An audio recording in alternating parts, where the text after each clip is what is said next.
Hello everyone and welcome back to Bitwig Studio and Music Production. This is lesson 3.26, and in this lesson we're going to take a look at the flanger. The flanger is very similar to the chorus in some ways, but the sound that comes out is very different. Typically we associate the chorus being very smooth, very harmonic, very silky, something that we really find pleasant to our ears. The flanger may sound pleasant to us, but the tone that comes out is going to be very different. A lot of times it's associated as being very metallic, a little bit rougher around the edges, and we're going to talk about just exactly why that is, how the flanger works, and how we can maneuver our way around Bitwig Studio's flanger. So first and foremost, let's just talk about what flanging is. Flanging is an audio effect produced by mixing two identical signals together, one signal delayed by a small and gradually changing period, so that's very important, usually smaller than 20 milliseconds. This produces a swept comb filter effect where peaks and notches are produced in the resulting frequency spectrum related to each other in a linear harmonic series. So that's what's still going to make this usable. Varying the time delay causes those to sweep up and down the frequency spectrum. A flanger is an effects unit that creates this effect. Part of the output signal is usually fed back to the input, a recirculating delay line, meaning that it's going to keep feeding back in, producing a resonance effect which further enhances the intensity of the peaks and troughs. The phase of the fedback signal is sometimes inverted, producing another variation on the flanging sound. So let's take a look at what we have here inside of Bitwig Studio, and this is going to be one of the times when having our little span device is going to be very helpful. So if you remember when we looked at the chorus, there wasn't a whole lot of changes to our frequency spectrum. With the flanger, we're going to see some pretty incredible changes going on, and that's what's going to give it that very resonant metallic sound that we're all very familiar with. So let's pop this guy up and just listen to what it sounds like on the sine wave right now. We'll see if the settings are dialed in correctly, because if they are, we're going to see some big changes when we turn this on and off.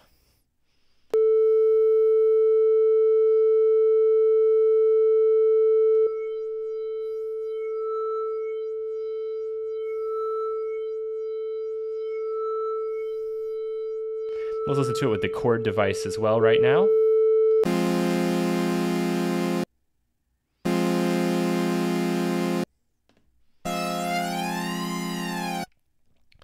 So you can see all the movement in those harmonics, and there's movement happening left to right as well, caused by our LFO, which is impacting this flange time here.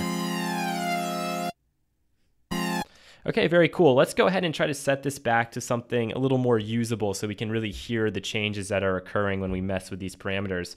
You guys probably know what I'm going to do first, and that's I'm going to turn off this LFO. I'm going to pull the feedback down to 0 for right now, although we really need feedback to get the effect. And I'll also just pull back on the width. So right now, all we have is basically just a very short delay that's occurring.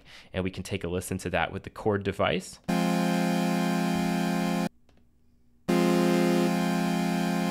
And notice how much this delay time will move. Typically, you're going to use a flanger between 1 millisecond to 18, 19, 20 milliseconds.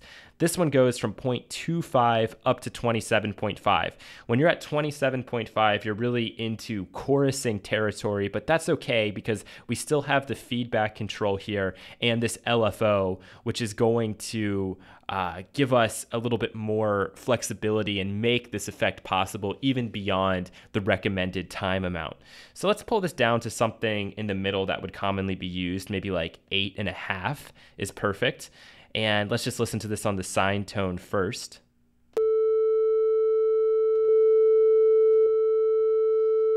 We're already quite familiar with these width parameters, so let's just widen this out for fun.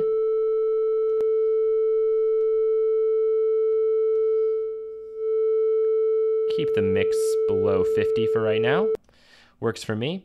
And now we can start to introduce some of that feedback.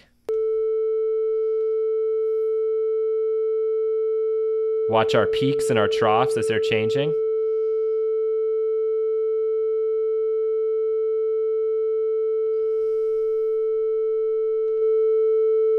And now we can start to introduce some of this LFO to change this time and thus mess with these peaks and how much they're going to move around.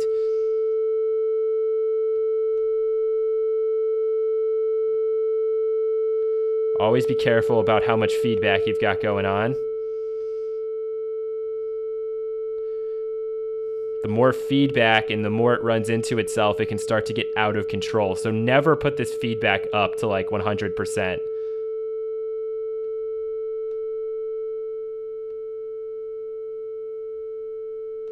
We can even make more. Sounds like a Star Wars effect there, doesn't it?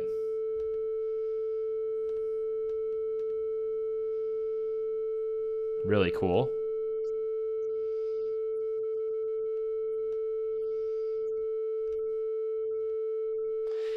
And now, if you remember from what we saw in that Wikipedia description, we can flip this button for negative feedback, which is going to give us a slightly different timbre sound. All right, let's listen to that.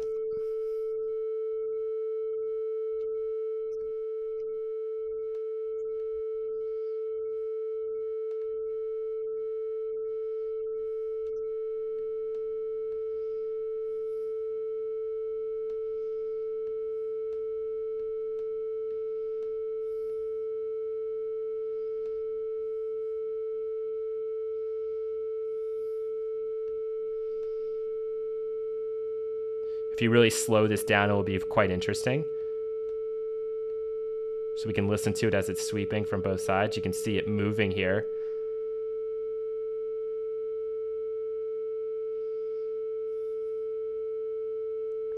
And now the last thing I'll draw your attention to is just that we have different shapes in here. We also have a re-trigger button, which, for example, let's say we had a piano, and instead of just continually running, like free running in the cycle of the LFO, it would actually re-trigger and go back to the start every single time. I can't really show you guys that because these are all audio loops, but maybe it will work with the sine short. Let's see if we can get this to work.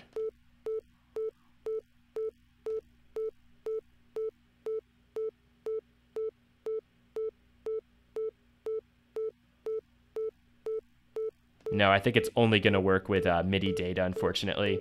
But for the most part, you don't really need to worry about that unless you want something very consistent coming out of the flanger, in which case you can turn the re-trigger on and you'll hear exactly what I'm talking about as you strike notes on your synthesizer or whatever, because the flanger will keep starting that LFO point the same. So you're not going to get these extreme timbral variations throughout, like, say, a 16-bar piano phrase or something. We also have a variety of shapes here that we didn't have before when we were looking at the chorus. So the new ones here are square, which is basically just going to shut like on and off. So it's going to be very abrupt and very sharp. So let's take a listen to these. Let's really crank the settings up so we can hear what's going on.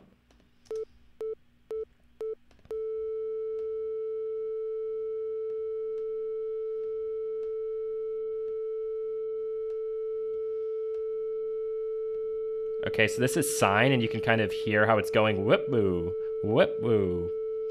Triangle. Very similar to sine.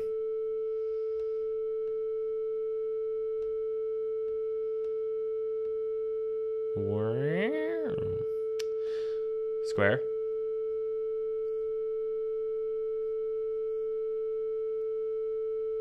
So like on, off, on. We can really speed it up to get a cooler effect. We have ramp up, which is basically like a saw wave going this direction.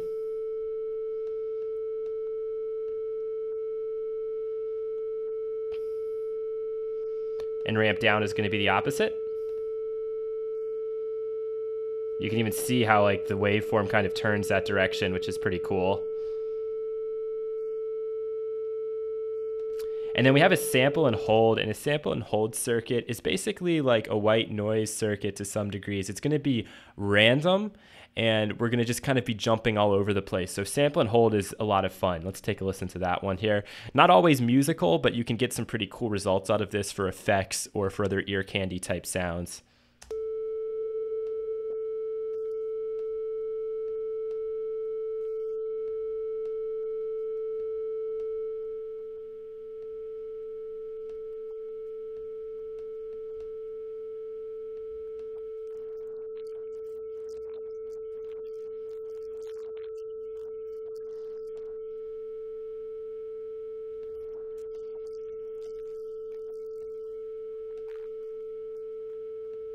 listen to this on the chord.